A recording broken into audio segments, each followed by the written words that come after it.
Flood levy پہ سر جی ایک جو پروپوزل تھی وہ یہ تھی کہ فلڈ لیوی جو ہے وہ لگائی جائے.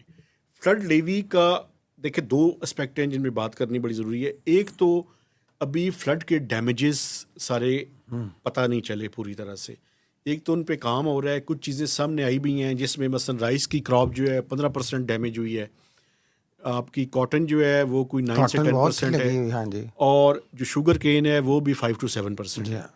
تو اس کے نتیجے میں ابھی وہ ڈٹرمن ہو جائے تو پھر پتہ چلے گا. لیکن ایک بات ہے کہ ایف بی آر کا ٹارگٹ کم کرنے کی کوشش ہو رہی ہے 300 ارب روپے سے 500 ارب روپے تک, لیکن دوسری طرف فلڈ لیوی لگ رہی ہے. لیکن فلڈ لیوی کی جو پروپوزل سامنے آئی تھی جس پہ شہباز رانا صاحب نے سٹوری کی تھی, وہ یہ بیسیکلی ان کی خبر کے اندر تھا کہ جو لگژری آئٹمز ہیں اور خاص کر جو گاڑیاں ہیں ان کے اوپر لیوی لگا دی جائے. لیکن میں اب آپ کو سستی کہہ رہے تھے گاڑیاں, میں آپ کو یہی بتانے لگا ہوں کہ یہ آئی ایم ایف اس کی سختی سے مخالفت کرے گا. ٹھیک ہے, لیکن یہ فلڈ لیوی کس پہ لگنی ہے؟ صرف گاڑیوں پہ؟ میں یہی تو کہہ رہا ہوں نا, انہوں نے سگریٹس کا بھی حوالہ دیا تھا, انہوں نے گاڑیوں کا بھی حوالہ دیا تھا, باقی کچھ لگژری آئٹمز ہیں ان کا حوالہ دیا تھا.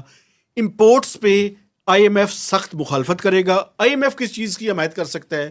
ہائی نیٹ ورتھ انڈیویجولس جو بڑے پیسہ کمانے والے لوگ ہیں ان کے اوپر, یا بڑے بڑے سیکٹرز مثلا بینکنگ ہے, آئل اینڈ گیس ہے, میں تو خیر ان کے اوپر جو ہے نا کچھ لیوی لگا دیجیے. میں عوام کی بات کروں گا, سوری, یہ کسی قسم کی فلڈ لیوی لگنی ہی نہیں چاہیے.